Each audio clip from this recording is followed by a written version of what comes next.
to go? Yeah. So we're standing right next to the action here at the Johann Sebastian Joust demo with Douglas from the Gute Fabrik. Just first of all, what's this night been like for you guys? You've been demoing the game. You've had a tournament going. What's it been like? Yeah, it's been great. So I was at PAX East last year and PAX Prime last year as well, and I'm now returning. And it's really, really great to come to PAX because there's so many just fans. So we go to the Game Developers Conference and other game developers events, and that's great. But there's something like even extra amazing, getting to play directly with the fans. And tonight's been really cool. We just ran a tournament, so now it's free play session. But we just ran this kind of intense tournament with 16 teams of 3-person teams, and it was the first time I tried a tournament with teams, and it went really well. So 48 people in teams of 3, and we eventually had a winning team, and the crowd was really into it. So yeah, it was super fun. A lot of fun to see how tactics formulate on the go, right? There's you sort of grasp what you're doing, then you sort of team play. There's a little bit of team play you can actually do here as well. Well, there's a lot of positioning, and the reason I wanted to do team play is often in one-on-one you can get a lot of height advantage because I have long limbs. I have somewhat of an advantage, but team play you can get away a lot with kind of flanking the other guy, or just position where you are in the room actually matters a lot, and so that adds the team adds a whole extra level of tactics. So yeah, and it's been fun to see the fans try to figure this out, because a lot of the people who played in the tournament had never really played that much before. So it was cool. They were kind of figuring it out on the fly as well. We got Rami here.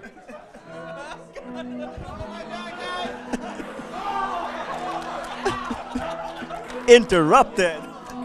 That's what's happened. Rami is probably the world's best. I hate to admit this, but he's probably the world's best JS Joust player. So he's quite the pro. Yeah, I noticed that we were standing at the door. People were stopping by, looking, and just wanted to get in and try it, and they would go in here at free play and have a go. And it's one of those kind of games that's so captivating when you see it, right? Well, it's also because lots of video games are captivating, but it's got that kind of playground element where games are short. And you can pass the controller around, and so it's nice. It's like people get in for a round, it ends in a minute or two, more people get in, and the basic gameplay is simple enough that people can kind of learn by watching, or at least that was the goal. So it's nice for public spaces because it's good for spectators and learning this simple game fast. And I guess it's very different depending on sort of the space you've got around as well. Yeah. So your living room or wherever you're playing is going to dictate a lot on how the game looks. And I like it's almost like creating levels, but the living room is fun too. What you do is you turn up the sensitivity so there's a little less mobility, and furniture becomes a fun obstacle. And so yeah, the hope is that it works in different contexts, and also the game really depends on who you're playing with. So if I'm playing with kids or with strangers, I'm not quite as physical. But if I'm playing with Rami or good friends, I'll kick and be really physical. So, and that's part of the idea of the game, that letting the players decide kind of the social rules around the game. And it kind of like when you play pickup basketball, people enforce different house rules and different amounts of physicality, and that's kind of the idea behind the game. Yeah, you can see that when you joined the game here. And the other players, they were sort of a little bit new to it, perhaps. They weren't as, but you were really comfortable going in there, and you played it a little bit differently than everyone else, and you could sort of see that aspect of it. They were sort of holding back a little bit, perhaps, by social convention. Yeah, and it's this one thing. At first, you're like, "Am I allowed to push people? Am I?" And then when you get into it, sometimes people get a little too into it, and the community has to say, okay, settle down a little. But it's about kind of finding that right level of physicality. So it's kind of mixture of you want it to be competitive, but you don't want it to be like weirdly competitive. It's this mix of competition and performance and fun or something. But at the same time, there's a beauty in that you have to keep your own stick still. You have to keep your own controller still, otherwise you're out. So you can't be overly aggressive. You have to consider that when you're doing anything. Yeah. So part of the trick is this kind of Bruce Lee move, where you want to keep this half of your body still, but bam, with one arm. And the mistake that a lot of people make is that they go to attack and they move, or they go to dodge and they move both. And so it becomes this like weird, almost martial art of how do I move one side of my body but not the other. And so that's kind of like the skill, the physical skill of the game. Absorbing when someone pushes you as well, sort of not moved by it. Yeah, so you'll watch, when I get pushed, I kind of pivot around my arm to compensate for where I get moved. So it's interesting, you kind of learn how to control your body, you know, in context. Yeah, the hope is that it's this mixture of skill, but also approachability. You know, like a lot of the best multiplayer games, the dream is a game that's simple to learn, but hard to master. So at least that's the hope here.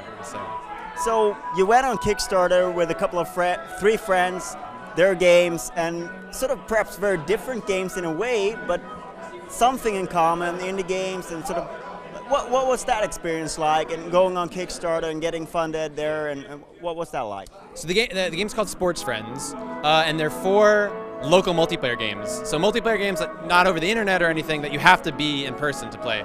Now, Johann Sebastian Joust is the only motion control game. The other 3 are played, you know, with an analog stick and a traditional controller. But they're all for like 2 or 4 players. And, you know, even though this game doesn't have a screen like the others do, I really feel they're kind of trying to do the same thing. The other 3 people on the project are Ramiro Corbetta, who did a game called Hokra, Noah Sasso, who did a game called Barabari Ball, and Bennett Foddy, who did a game called Pole Riders. And all of us are really interested in bringing community together to enjoy fun together in the same physical place. So, you know, even though one game is more physical than the other 3, that like let's bring people together for competition, but not like too competitive. Some sort of nice mix of silliness and competition. That's what these games share. And yeah, we were very fortunate. We got it funded on Kickstarter, so now we're working towards this PlayStation 3 release, and we'll be also porting to home computers. Yeah, so it's exciting. I mean, yeah, it's crazy. Like, you know, the thing is, because you know this game requires these crazy devices, and you can't play it alone in your living room. It doesn't have it's harder to sell commercially than, you know, your typical single player game that you can just download and play on a keyboard. So our kind of solution to this was like, well, I might have trouble selling Joust on my own, but maybe if I combine with 3 other people and we have a whole like suite of games, so almost like a Wii Sports or something, like an indie Wii Sports is kind of the model. So yeah, I hope it works out. But things are going well. We're in development. We're working on the games, we're porting them. Yeah. So did you go through all that process trying to find a publisher, and sort of do you have that experience as well? Yeah, I did. It was pretty crazy. So I did this game first in 2011, showed it at a bunch of events, and was like, wow, this game has some traction. I know it's fun. It's a little weird, but, you know, let's see what we can do with it. And, you know, I was talking to some people and some publishers, and there was some interest, but you know, ultimately the game was a little too weird, and so nothing really worked out. And then, you know, for a while I was pretty disappointed, like, oh man, maybe this is just a freeware game forever, you know, which is fine, but you know, it'd be nice to get this game on console, because I think you'll get to reach more people. You know, because it's easier for someone to just sit in their living room on their PlayStation 3 than maybe have to download all these like special drivers or whatever. So I was a little bummed, but then I was like, you know what? No, we should do this. But how will we do this? So first it was like combining with the other guys to do Sportsfriends, and then it was like, well, how are we going to fund this? And so that's where, you know, Kickstarter comes in. There are quite a lot of fees when you go on console compared to like PC and Mac and that sort of thing. Well, the biggest problem is finding good programmers to port it for us. So all of us programmed our own game, but none of us are like super experienced professional coders. We're all kind of a little bit self-taught, and you know, we can kind of make these reasonably working demo games, but to take to console, it's got to be totally bug-free, and you know, the threshold to doing it is a little more difficult. So, you know, a lot of that money goes to hiring these expert programmers.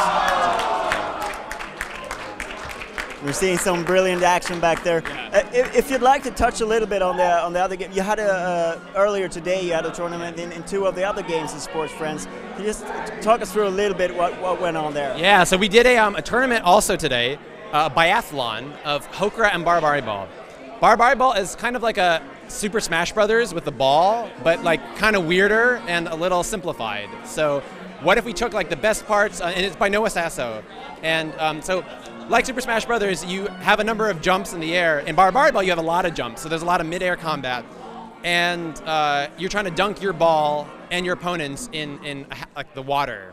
So kind of throwing them off the platform. But what it works 1-on-1 and also 2-on-2. And 1-on-1, Noah's really inspired by he plays a lot of fighting games like Street Fighter and stuff. And 2-on-2, it becomes this kind of more like partners collaborating, so passing the ball between each other, coordinating, and again trying to dunk your ball in the water. Hokra by Ramiro Corbetta is a 2 versus 2 minimalist kind of soccer hockey game, and it's really focused on pairs. So 2 versus 2, and you have a little ball that you're trying to score in your end zone, and there are different maps with different like ways of laying out the goals. So in one map, you have a goal on the corners, they have their goals on the other corners, and the game's really all about passing this ball in between you and trying to get to the goal and stay in the goal. So the longer you stay in the goal, the more points you score. And Ramiro was inspired by FIFA. He plays a lot of FIFA, and the kind of the tactical passing and just the physically pulling off the passing with your controller and aiming the analog stick. It's why the game uses an analog stick to aim the kind of the perfect passes. So he's like, well, passing is really fun. What if we kind of take out all the kind of weird cruft of these like AAA sports games and focus on like the real kind of essential of passing and working with a teammate? So that's Hokra, and Hokra's very kind of fast-paced, frenetic. Barbari Ball is a little bit more like kind of tactical. So it's a nice mix of games. The fourth game, Bennett's not here at PAX. He'll be at GDC with us. Bennett made a game called Pole Riders, which is kind of a wacky 1 versus 1 physics-based game for pole vaulters trying to kick a ball into a goal. It's also going to be 2-on-2 in the final version, which is exciting. A lot of fun.